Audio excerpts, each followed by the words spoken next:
कैसे हैं दोस्तों। आज हम स्टार्ट करने वाले हैं जावा की यूनिट 1 का। आज ये लेक्चर 1 होने वाला है। इस लेक्चर के अंदर हम जावा को इंट्रोड्यूस करेंगे, बात करेंगे जावा के इंट्रोडक्शन के बारे में, जावा की हिस्ट्री के बारे में, जेवीएम के बारे में, जेआरई के बारे में और जेडीके के बारे में। और बात करेंगे कंपाइलेशन प्रोसेस कैसा होता है एक जावा के प्रोग्राम का, उसके बारे में, और क्यों हम जावा इस्तेमाल करते हैं, क्यों बड़ी बड़ी एमएनसीज, क्यों बड़ी बड़ी कंपनियां जावा प्रोग्रामिंग लैंग्वेज को इस्तेमाल करती है। इन सब चीजों के बारे में बात करेंगे। तो बिना किसी देरी के आगे बढ़ते हैं हम अपने इस कोर्स में।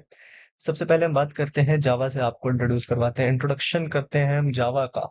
हिस्ट्री जानने से पहले जावा को इंट्रोड्यूस करवाते हैं कि जावा एक high level object oriented programming language है। अब आप ऑब्जेक्ट्स, इस वीडियो में मैं बोलूंगा 2-3 बार, आप इस चीज पे बिल्कुल भी घबराना मत।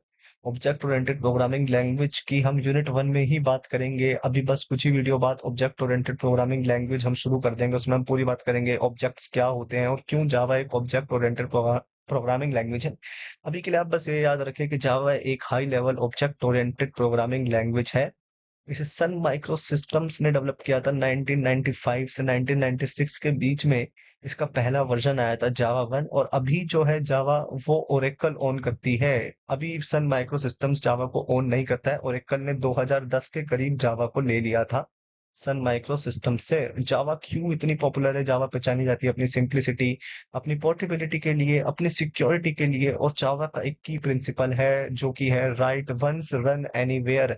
इसका मतलब है कि आप जावा के प्रोग्राम को बस एक बार राइट करके आप इसे कहीं पे भी, दुनिया के किसी भी कंप्यूटर में इसे चला सकते हैं। अगर उस कंप्यूटर में जावा वर्चुअल मशीन अवेलेबल है, जेडीके अवेलेबल है, अगर मैंने अपने कंप्यूटर में कोई भी कोड लिखा जावा का, मैंने उसे कंपाइल किया, तो उसके बाद मैं उस कोड को, सेम कोड को मैं अपने कंप्यूटर के अलावा जिस भी कंप्यूटर में जेडीके है, जिस भी कंप्यूटर में जावा रन टाइम एनवायरनमेंट है, उस कंप्यूटर में मैं जावा की कोड को चला सकता हूँ। इसलिए जावा इतनी बेहतर प्रोग्रामिंग लैंग्वेज है। जावा में web development, Android application, desktop apps, large scale enterprises system, सब कुछ जावा में आजकल होता है। जावा में इनफैक्ट गेम्स तक डेवलप होते हैं। माइनक्राफ्ट जो गेम है वो जावा में ही डेवलप हुआ है। इसी बात पे हिस्ट्री ऑफ जावा की अगर हम बात करते हैं, तो पीछे जैसा कि मैंने आपको बताया था, स्लाइड में लिखा हुआ है, जावा डेवलप करी थी James Gosling, sir Mike and sir Patrick ने एट सन माइक्रो सिस्टम्स में 1991 में। और इनिशियली जावा का जो नाम था वो जावा से नहीं था। पहले जावा का नाम ओक हुआ करता था। जावा का नाम जावा पड़ा बाद में। और जावा का नाम जो जावा पड़ा वो उस समय एक बहुत ही पॉपुलर कॉफी ब्रांड हुआ करती थी जिसका नाम था जावा कॉफी। उस ही ब्रांड के नाम पे जावा का नाम पड़ा। इसलिए जावा का आप जब भी लोगो देखते हैं तो जावा के लोगो में आपको एक कप दिखता होगा, वो एक एक्चुअली कॉफी कप है। उसी टाइम के जो पॉपुलर ब्रांड था जावा कॉफी, उसी पे, क्योंकि जावा जो है इंस्पायर्ड है जावा कॉफी से, इसलिए जावा का लोगो भी जो है वो एक कॉफी कप की तरह है। एक कप है उसके अंदर कॉफी है, वैसे ही जावा का लोगो है। तो जावा का जो नाम है वो इंस्पायर्ड है जावा कॉफी से। मोटी मोटी सिर्फ ये बात थी, जावा का नाम पहले ओक हुआ करता था, जावा बाद में पड़ा। 1995 से 1996 के बीच में इसका फर्स्ट वर्जन आया था जो है जावा 1। अभी जहां तक मेरे को पता है जावा 23 या 24 शायद से चल रहा है। जेडीके में 23 या 24 है। और 1996 में रिलीज हुआ था। और इसने अपनी पॉपुलैरिटी क्विकली गेन करी थी। क्यों करी थी? क्योंकि इसका run on any device with compatible Java virtual machine की वजह से इसने अपनी पॉपुलैरिटी गेन करी थी। अब इस चीज को हमने इतनी बार जिक्र कर दिया है कि run on any device, run on any device. अब रन ऑन एनी डिवाइस है क्या? आइए इस रन ऑन एनी डिवाइस के बारे में बात करते हैं। इससे पहले हम एक बार बात करते हैं जावा के कंपाइलेशन प्रोसेस की, कि जावा कंपाइल कैसे होती है, इसका कंपाइलेशन प्रोसेस क्या है, कैसे ये रन होती है किसी भी सिस्टम में। जावा के कंपाइलेशन प्रोसेस की अगर हम बात करते हैं तो जावा का जो सोर्स कोड होता है वो डॉट जावा फाइल एक्सटेंशन के साथ सेव होता है। अब जैसे आप कोई भी अपने पीसी पे वीडियो डाउनलोड करते हैं, आप कोई भी अपने पीसी पे वीडियो की फाइल बनाते हैं, तो उसके पीछे डॉट MP4 के नाम से जो है वो चीज सेव, आपकी वीडियो डॉट MP4 से सेव होती है, आपकी ऑडियो डॉट MP3 से सेव होती है, या फिर अगर आपकी कोई भी टेक्स्ट फाइल होती है तो आप उसको सेव करते हैं तो आप उसको फाइल डॉट TXT से सेव करते हैं। ऐसे ही आप कोई भी जावा का कोड लिखेंगे, आप कोई भी जावा का प्रोग्राम लिखेंगे, तो वो डॉट जावा से सेव होगा। आपने हेलो वर्ल्ड का प्रोग्राम लिखा है तो जो आपका हेलो वर्ल्ड का प्रोग्राम है वो हेलो वर्ल्ड डॉट जावा से सेव होगा आपके कंप्यूटर में। और जब आप उस सेव करोगे, वो आपका सोर्स कोड है जो डॉट जावा से सेव है, उसके अंदर आपने सिर्फ जावा में प्रोग्रामिंग लैंग्वेज लिखी है, उसमें आपने सिर्फ हेलो वर्ल्ड का प्रोग्राम लिखा है जो सिंटेक्स होता है उसको फॉलो करके। अब आप जैसे ही उस पर रन करेंगे उसे, उसे कंपाइल करेंगे तो जावा जो है वो सीधा रन या सीधा कंपाइल कभी भी नहीं होती है।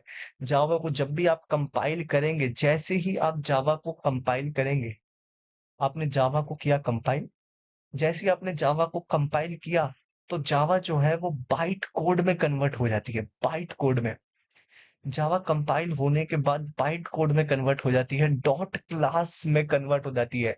आपने मान लीजिए आपने बनाया था हेलो डॉट जावा, आपने हेलो डॉट जावा के नाम से जावा की फाइल बनाई थी जिसमें आपने हेलो वर्ल्ड का प्रोग्राम लिखा था। अब आप जैसे ही उसे रन करेंगे तो आप देखेंगे कि वो सीधा रन नहीं होगा। वो जो है वो पहले हेलो डॉट जावा जो है वो हेलो डॉट क्लास में बदल जाएगा। हेलो डॉट जावा जो था हमारा, जिसमें हमारा हेलो वर्ल्ड का प्रोग्राम था, वो हेलो डॉट क्लास में बदल जाएगा। और उसके बाद फिर वो जो हेलो डॉट क्लास होगी उसको जेवीएम एग्जीक्यूट करेगा, मशीन कोड में बदलेगा आपके ओएस के अनुसार, और आपको आउटपुट देगा। आपको पता होगा कि जितनी भी हम प्रोग्रामिंग लैंग्वेज है हम यूज करते हैं, जावा का हम यूज करते हैं, सी प्लस प्लस का हम यूज करते हैं, ये सब हाई लेवल प्रोग्रामिंग लैंग्वेज होती हैं। ये सब लैंग्वेज मशीन नहीं समझ सकती है। इन सब लैंग्वेज को मशीन के समझने से, ये सब लैंग्वेज परे हैं। मशीन को इंग्लिश समझ में नहीं आती है, मशीन को सिर्फ समझ में आते हैं बाइनरी नंबर्स, यानी कि मशीन कोड मशीन को सिर्फ समझ में आता है। तो हम कोई भी कोड लिखेंगे वो तो मशीन को डायरेक्टली समझ में नहीं आएगा। हमने हमने हेलो वर्ल्ड का प्रोग्राम लिखा, डॉट जावा से उसे सेव किया, उसे हमने कंपाइल करा, वो बन गया बाइट कोड। जो हमने डॉट जावा, जो हमने नॉर्मल कोड लिखा था वो बन गया बाइट कोड। उसके पीछे डॉट क्लास आ गया, अब वो हेलो डॉट जावा से हेलो डॉट क्लास हो चुका है। हेलो डॉट जावा में हमारा सोर्स कोड था और डॉट क्लास में हमारा बाइट कोड है। अब जैसे ही वो बाइट कोड एग्जीक्यूट होगा जेवीएम के द्वारा, अब वो कन्वर्ट हो जाएगा मशीन कोड में, और मशीन कोड हमारे कंप्यूटर को समझ में आ जाएगी और हमारा कंप्यूटर उसका आउटपुट हमें दे देगा। अब जावा राइट वंस और रन एनीवेयर का मतलब ही यही है कि जावा में ये जो एक्स्ट्रा चीज होती है, ये चीज और किसी प्रोग्रामिंग लैंग्वेज में नहीं होती है, सी में नहीं होती, सी प्लस प्लस में नहीं होती। ये चीज जावा में होती है कि जो बाइट कोड में जो जावा कन्वर्ट होता है डॉट क्लास वाली फाइल में। अब मान लो मैंने एक प्रोग्राम लिखा है हेलो वर्ल्ड का, अब वो मैंने अपने कंप्यूटर पे लिखा प्रोग्राम हेलो वर्ल्ड का, और मुझे क्या करना है, अब मुझे वही सेम प्रोग्राम आपके कंप्यूटर पे चलाना है। अब मैं बार बार आके दोबारा सेम कोड तो नहीं लिखूंगा, तो मेरे कंप्यूटर में जैसे ही मैंने सोर्स कोड लिखा जावा के हेलो वर्ल्ड प्रोग्राम का, मैंने किसी भी प्रोग्राम का जावा का सोर्स कोड लिखा, उसे मैंने कंपाइल किया, कंपाइल होके वो बाइट कोड में बदल गया। अब मैं क्या करूंगा, वो जो बाइट कोड है उस बाइट कोड को मैं कॉपी करके ले आऊंगा आपके कंप्यूटर में।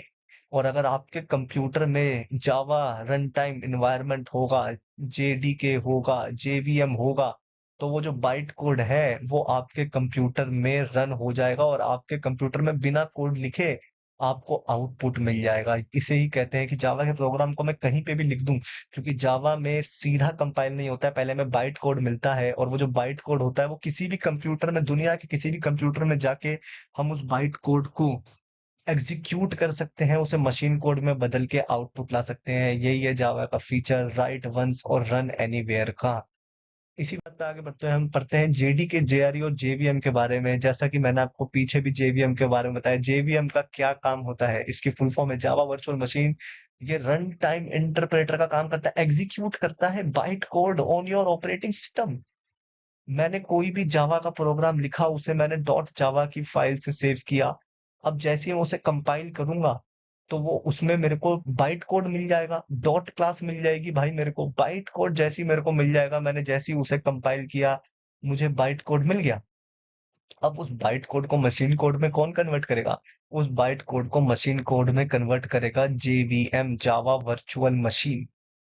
जो भी मेरे को बाइट कोड मिलेगा उस बाइट कोड को मशीन कोड में कन्वर्ट करने की सारी जिम्मेदारी हो जाएगी जावा वर्चुअल मशीन की। मैंने अपने कंप्यूटर में कोई प्रोग्राम लिखा जावा में, उसे मैंने कंपाइल किया, उसका मैंने बाइट कोड बना दिया। अब उस बाइट कोड को मशीन कोड में कौन कन्वर्ट करेगा, उस बाइट कोड को मशीन कोड में कन्वर्ट करेगा जेवीएम। ऐसे ही अगर मान लो मैंने अपने कंप्यूटर में कोई प्रोग्राम लिखा जावा का, मैंने उसे कंपाइल कर दिया, उसका मैंने बाइट कोड बना दिया, अब वो जो बाइट कोड है वो मैं आपके कंप्यूटर में लेके आ गया, और आपके कंप्यूटर में अगर जेवीएम है तो आपके कंप्यूटर में भी जो जेवीएम होगा वो मेरे उस बाइट कोड को जो है वो मशीन कोड में कन्वर्ट कर देगा और आपका कंप्यूटर मुझे उसका आउटपुट दे देगा। इसलिए मैं प्रोग्राम कहीं पे भी लिख सकता हूँ और उसे चला कहीं पे भी सकता हूँ जावा में, क्योंकि जावा में कंपाइल करने के बाद हमें मिलती है dot class file. Dot Java file को कंपाइल करोगे, आपको मिल जाएगी डॉट क्लास फाइल, और वो डॉट क्लास फाइल अगर किसी भी कंप्यूटर में जावा वर्चुअल मशीन है तो वो उस कंप्यूटर में उसे मशीन कोड में कन्वर्ट करके आपको आउटपुट दे देगी। मोटी मोटी बात ये है कि जावा है हाई लेवल प्रोग्रामिंग लैंग्वेज, जो कि भाई साहब कंप्यूटर के पल्ले नहीं पड़ेगी, जो कि सिर्फ हमें समझ में आएगी कि हम क्या लिख रहे हैं, और फिर उसे हम कंपाइल करेंगे, वो बाइट कोड में बदल जाएगा, डॉट क्लास फाइल में बदल जाएगा, बाइट कोड में बदल जाएगा। अब वो जो बाइट कोड है भैया वो भी कंप्यूटर को समझ में नहीं आएगा, क्योंकि कंप्यूटर को तो समझ में आती है मशीन कोड। अब जेवीएम क्या करेगा, वो जो बाइट कोड है उसे वो कन्वर्ट कर देगा मशीन कोड में, मशीन कोड कंप्यूटर को समझ में आ जाएगा और वो आपको उसका आउटपुट दे देगा। बात करते हैं अब हम जेआरई की। जेआरई क्या होता है, जेवीएम क्लियर हो गया। जेआरई होता है जावा रन टाइम इन्वायरमेंट होता है इसका यार। ये जावा को रन करने के लिए एनवायरनमेंट प्रदान करता है। जेआरई के अंदर आपका जेवीएम भी आ जाता है और जावा की लाइब्रेरीज भी आ जाती हैं। लाइब्रेरीज आपने सुना होगा पाइथन में भी होती हैं, हर जगह लाइब्रेरीज होती हैं। जेआरई में लाइब्रेरीज का एक नॉर्मल सा मतलब ये रखिए कि पहले से लिखा हुआ कुछ कोड जो कि आपकी कोडिंग की, जो भी आपकी आप कोडिंग कर रहे हो उसको आसान कर देता है। जितनी भी लाइब्रेरीज है उसमें पहले से ही कोड लिखे होते हैं, तो आपकी कोडिंग करना आपके लिए आसान हो जाती है, आपका कोड छोटा हो जाता है, आपका कोड और ज्यादा रीजनेबल हो जाता है। तो जेआरई का जेआरई का मेन काम क्या हुआ, जेआरई का मेन काम हुआ रन जावा एप्लीकेशन। ये डेवलपमेंट नहीं करता है, नो डेवलपमेंट, ये डेवलपमेंट में आपके साथ नहीं देखा, ये जावा एप्लीकेशंस को रन करवाने में आपका काम आएगा, क्योंकि रन टाइम एनवायरनमेंट प्रोवाइड करवाता है जेआरई आपको। और जेआरई के अंदर ही जेवीए आ जाता है भाई, जेवीएम आ जाता है। आप बोलोगे तो भाई जेवीएम डाउनलोड करें या जेआरई डाउनलोड करें, क्योंकि जेआरई के अंदर तो जेवीएम ही आ जाता है, तो मैं बोलूंगा कुछ भी नहीं करना। हमें जेआरई भी नहीं चाहिए अपने कंप्यूटर में, हमें जेवीएम भी नहीं चाहिए, हमें चाहिए जेडीके, जावा डेवलपमेंट किट। क्योंकि जावा डेवलपमेंट किट में आपको full environment for development provide होता है। इसके अंदर आपको जेआरई भी मिलेगा, इसके अंदर आपको कंपाइलर भी मिलेगा, इसके अंदर आपको डीबगर भी मिलेगा, अलग अलग टूल्स भी मिलेंगे। और जेआरई है तो इसके अंदर आपको जेवीएम भी मिलेगा, इसके अंदर आपको हर चीज मिलेगी।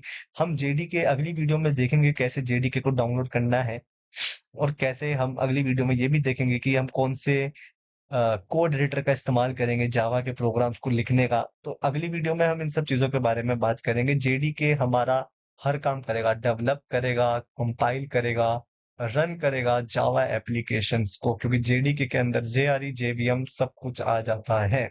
तो इन शॉर्ट जेवीएम जो है हमारा एग्जीक्यूट करता है जावा बाइट कोड को आपके ऑपरेटिंग सिस्टम में। जो भी आपका जावा बाइट कोड होगा उसे मशीन कोड में कन्वर्ट करेगा जेवीएम। जेआरई आपका एप्लीकेशंस, जावा एप्लीकेशंस को रन करने के काम आएगा, उसके अंदर जेवीएम भी इंक्लूडेड होगा, अलग अलग लाइब्रेरीज भी इंक्लूडेड होंगी। और जो जेडीके होगा वो हर काम करेगा, वो डेवलपमेंट करेगा, कंपाइल करेगा, रन करेगा जावा एप्लीकेशंस को, उसके अंदर जेआरई जेवीएम सब कुछ होगा।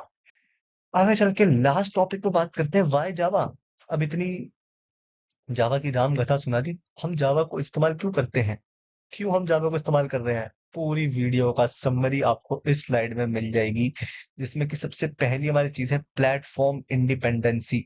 जावा हमें प्लेटफॉर्म इंडिपेंडेंसी का ऑप्शन देती है। प्लेटफॉर्म इंडिपेंडेंसी कैसे का ऑप्शन देती है, पीछे मैंने अभी आपको बताया। तो जावा में कोई भी कोड जो होता है कंपाइल होके पहले बाइट कोड में कन्वर्ट होता है। बाइट कोड को मैं किसी भी दूसरे प्लेटफॉर्म पे ले जाके, मैंने अपने कंप्यूटर में बाइट कोड बनाया और मैं उस बाइट कोड को आपके कंप्यूटर में लाके, जो 1500 किलोमीटर दूर बैठे हैं मेरे से, अगर आपके कंप्यूटर में जेडीके है तो मैं वहां भी चला दूंगा उस कोड को।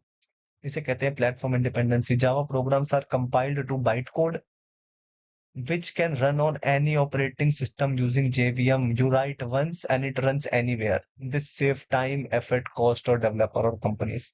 टाइम सेव करता है, एफर्ट सेव करता है। ऑब्जेक्ट ओरिएंटेड प्रोग्रामिंग लैंग्वेज है जावा, इसलिए भी हम उसे यूज करते हैं। इसके बारे में हम आगे वाली वीडियोस में पूरी बात करेंगे, अभी के लिए बस आप ये याद रखिए कि जावा एक ऑब्जेक्ट ओरिएंटेड मॉडल है, कोड रियूजिबिलिटी को सपोर्ट करता है, इजियर टू मेंटेनेंस है बस। लार्ज और कॉम्प्लेक्स सिस्टम के लिए बहुत ही आइडियल बनाती हैं ये सब चीजें इसे। सिक्योर है जावा और वाइडली यूज होती है। बैकबोन है ये एंड्रॉयड एप्स की, बैंकिंग सिस्टम, वेब एप्स जो भी हो गई हमारी अभी, पूरा हमारा सर्वर बेस, हमारी वेब एप्लीकेशंस, हमारी वेबसाइट डेवलपमेंट, हमारी एंड्रॉयड एप्स, सब कुछ, गेम्स, इवन गेम्स तक डेवलप होते हैं जावा में, उन सब चीजों में काम आता है। तो इन समरी यही कहना चाहेंगे कि जावा एक यूनिक कॉम्बिनेशन है प्लेटफॉर्म इंडिपेंडेंसी का, स्ट्रॉन्ग सिक्योरिटी का, ऑब्जेक्ट ओरिएंटेशन का, और इसलिए इंडस्ट्री में इसने इतनी जल्दी अपनी पहचान बनाई है और इतना इसने अपना नाम कमाया है। अगली वीडियो में हम बात करेंगे जेडीके के डाउनलोड के ऊपर और उसके सेटअप के ऊपर, पूरी हम बात करेंगे अगली वीडियो में। टिल देन के लिए bye, keep learning, keep enjoying and keep coding.